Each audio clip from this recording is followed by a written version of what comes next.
Antibiotics இந்த வார்த்தையை நாம அடிக்கடி கேள்விப்பட்டிருப்போம் இல்லையா?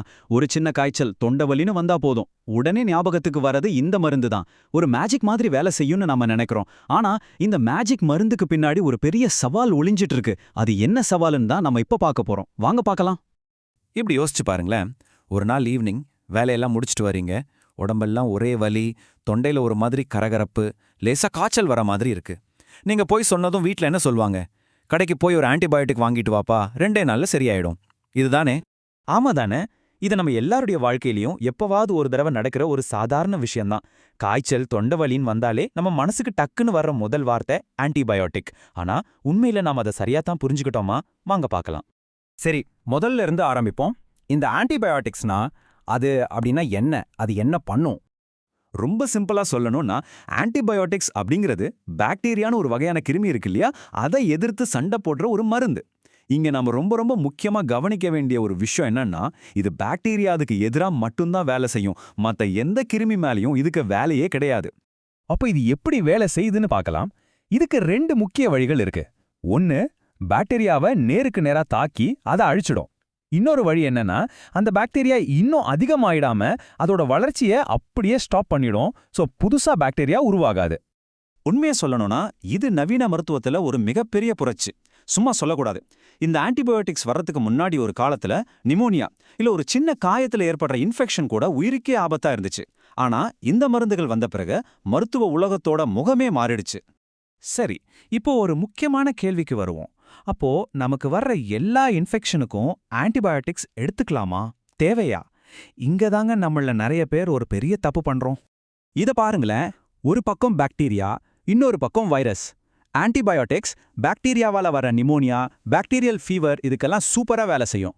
ஆனா வைரஸ்னால வர சாதாரண சளி, ஃப்ளூ, வைரல் ஃபீவர் மேல இதுக்கு துளி கூட வேலையே கிடையாது. ஏன்னா பாக்டீரியா வேற, வைரஸ் வேற, ரெண்டும் வேற வேற டீம். சரி, அப்போ தேவையில்லாம ஆன்டிபயோட்டிக்ஸ் எடுத்தா என்ன ஆகும்? சும்மா மருந்து தானே நினைக்கிறீங்களா?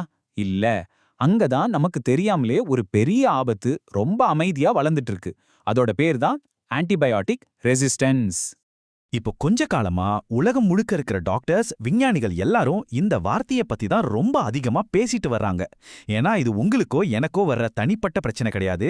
இது ஒரு உலகளாவிய சுகாதார பிரச்சனை. அப்படின்னா என்னன்னு கேக்குறீங்களா? ரொம்ப சிம்பிளா சொல்றேன். நாம ஒரு மருந்த திரும்ப திரும்ப தேவையில்லாம பயன்படுத்தும் போது சில பாக்டீரியாக்கள் ரொம்ப ஸ்மார்ட் ஆயிடுது. அந்த மருந்து கிட்ட இருந்து எப்படி தப்பிக்கிறதுன்னு கத்துக்கிட்டு தங்களை தானே மாத்திக்குது. இதனால என்ன ஆகும்? கொஞ்ச நாள் கழிச்சு அதே மருந்தை நாம கொடுத்தா அந்த பாக்டீரியா மேலது வேலை செய்யாது.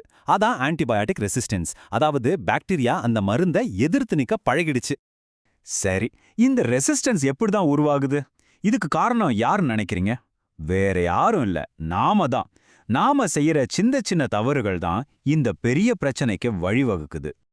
இந்த ப்ராசஸ் எப்படி நடக்குதுன்னு பாருங்களேன். ஸ்டெப் 1, நம்ம மருந்து சாப்பிடுறோம், அது உள்ள போய் பெரும்பாலான கிருமிகளை அழிக்குது. ஆனா ஸ்டெப் 2, அந்த கூட்டத்துல ரொம்ப ஸ்ட்ராங்கான சில கிருமிகள் மட்டும் தப்பிச்சிடுது. அப்புறம் ஸ்டெப் 3, அந்த தப்பிச்ச கிருமிகள் எல்லாம் ஒன்னு சேர்ந்து பெருகி ஒரு புது ஆர்மி மாதிரி உருவாகுது. கடைசியா ஸ்டெப் 4, நம்ம முன்னாடி யூஸ் பண்ண அதே மருந்து இந்த புது சூப்பர் ஸ்ட்ராங் கிருமிகள் மேல வேலை செய்யாம போயிடுது. Game over.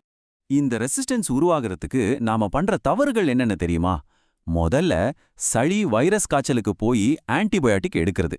ரெண்டாவது, டாக்டர் ஒரு 5 நாளைக்கு மாத்திரை கொடுத்திருப்பார். ஆனா நாம 2 நாள்ல சரியானது மாதிரி தெரிஞ்சதும் பாதியிலே நிறுத்திடுவோம். இது ரொம்ப ரொம்ப பெரிய தப்பு. அது மட்டும் இல்லாம டாக்டர் சொன்ன டோஸ் இல்லாம தப்பான அளவுல மருந்து எடுக்கிறது, டாக்டர் கிட்டே போகாம சுயமாக மருந்து கடையில வாங்கி சாப்பிட்றது, இல்லனா நண்பர் ஒருத்தர் கொடுத்தாருன்னா அவரோட மருந்தை வாங்கி சாப்பிட்றது, இது எல்லாமே இந்த ஆபத்தை அதிகமாக்கிட்டே இருக்கு. இந்த 2வது பாயிண்ட் இருக்கு, பாதியில நிறுத்துறது. இது நம்மள பலரும் செய்யற தப்பு. 2 நாள் மாத்திரை போட்டோடனே காய்ச்சல் குறைஞ்சிடும், உடம்புக்கும் கொஞ்சம் நல்லா இருக்கும். உடனே நம்ம மனசு என்ன சொல்லும்? அப்படா சரியாயிடுச்சு, இனி எதுக்கு மாத்திரை வேஸ்டா போட்டுக்கிட்டு அப்படின்னு தோணும். உடனே மருந்து நிறுத்திடுவோம் இல்லையா? ஆனா இங்க நாம புரிஞ்சுக்க வேண்டிய விஷயம் ஒன்னு இருக்கு. நமக்கு நோயோட அறிகுறிகள் தான் போயிருக்கு. ஆனா உள்ளுக்குள்ள இருக்கிற பாக்டீரியாக்கள் முழுசா சாகல. நாம பாதியிலே மருந்தை நிறுத்தும் போது என்ன நடக்குது தெரியுமா? உள்ள மிச்சம் இருக்கிற அந்த ரொம்ப ஸ்ட்ராங்கான பாக்டீரியாக்களுக்கு நாமளே ஒரு ட்ரைனிங் கொடுக்கற மாதிரி, வாணி இன்னும் வலிமையா மாறுன்னு சொல்றதுக்கு சமம். சரி, இப்போ பிரச்சனை என்ன, அது எப்படி உருவாகுதுன்னு பார்த்துட்டோம். அடுத்து என்ன? இதுக்கு தீர்வு இருக்கா? கண்டிப்பா இருக்கு. அந்த தீர்வு வேற எங்கேயும் இல்ல, நம்ம ஒவ்வொருத்தர் கையிலையும் தான் இருக்கு. நம்ம எல்லாருக்கும் இதுல ஒரு பெரிய பொறுப்பு இருக்கு. இதை நாம வெறும் நம்மளோட ஹெல்த் பிரச்சனையா மட்டும் பார்க்கக்கூடாது. இது ஒரு சமூக பொறுப்பு. ஏன்னு கேளுங்க, இன்னைக்கு நீங்க ஒரு ஆன்டிபயோட்டிக்கை தவறா பயன்படுத்துறீங்கன்னு வச்சுப்போம். அதனால ஒரு மருந்துக்கே கட்டுப்படாத ஒரு சூப்பர் பக் உருவாகுது. அந்த பாக்டீரியா உங்களுக்கு மட்டும் இல்ல, உங்க மூலமா மொத்தவங்களுக்கும் பரவும். இதனால எதிர்காலத்துல ஒரு சின்ன சர்ஜரி பண்றது கூட ரொம்ப ஆபத்தானதா மாற வாய்ப்பு இருக்கு. யோசிச்சு பாருங்க. இந்த காரணத்தினால தான் உலகம் முழுக்க ஆன்டிபயோட்டிக் ஸ்டீவர்ட்ஷிப் அப்படிங்கிற ஒரு விஷயத்த ரொம்ப வலியுறுத்துறாங்க. ஸ்டீவர்ட்ஷிப்னா ஒன்றும் இல்ல, ஒரு பொறுப்பான நிர்வாகம். அதாவது இந்த சக்தி வாய்ந்த ஆன்டிபயோட்டிக்ஸ் மருந்துகளை நமக்கப்புறம் வர தலைமுறைக்கும் பயன்படுற மாதிரி நாம ரொம்பவும் பொறுப்பா பயன்படுத்தணும். அவ்வளோதான். அப்போ நாம என்ன செய்யணும்? இதோ ரொம்ப சிம்பிளான சில விதிகள். 1. டாக்டர் எழுதி கொடுத்தா மட்டும் ஆன்டிபயோட்டிக்ஸ் எடுங்க. 2. அவர் சொல்ற சரியான டோஸ் சரியான நேரத்துக்கு கரெக்டா ஃபாலோ பண்ணுங்க. 3. இது ரொம்ப ரொம்ப முக்கியம், உடம்பு தேறின பிறகும் கோர்ஸை பாதியில நிறுத்தாம முழுசா முடிங்க. 4. மீதமான மருந்தை அடுத்த தடவை யூஸ் பண்ணலான்னு எடுத்து வைக்காதீங்க. 5. உங்க மருந்தை மத்தவங்க மருந்தை நீங்களோ ஷேர் பண்ணிக்காதீங்க. இந்த சின்ன சின்ன விஷயங்கள் தான் ஒரு பெரிய மாற்றத்தை உருவாக்கும். பாருங்க, ஆன்டிபயோட்டிக்ஸ் அப்படிங்கிறது நவீன மருத்துவத்தோட ஒரு சக்தி வாய்ந்த ஆயுதம். அந்த ஆயுதத்தோட சக்தியை பாதுகாக்க வேண்டியது நம்ம ஒவ்வொருத்தரோட கையிலயும் இருக்கு. நாம இன்னைக்கு எடுக்கிற ஒரு சின்ன பொறுப்பான முடிவு தான் நாளைக்கு நம்மையும் நம்மளோட அடுத்த தலைமுறையும் பாதுகாக்கும். அந்த பொறுப்பை நாம ஏத்துக்க தயாரா? யோசிச்சு பாருங்க.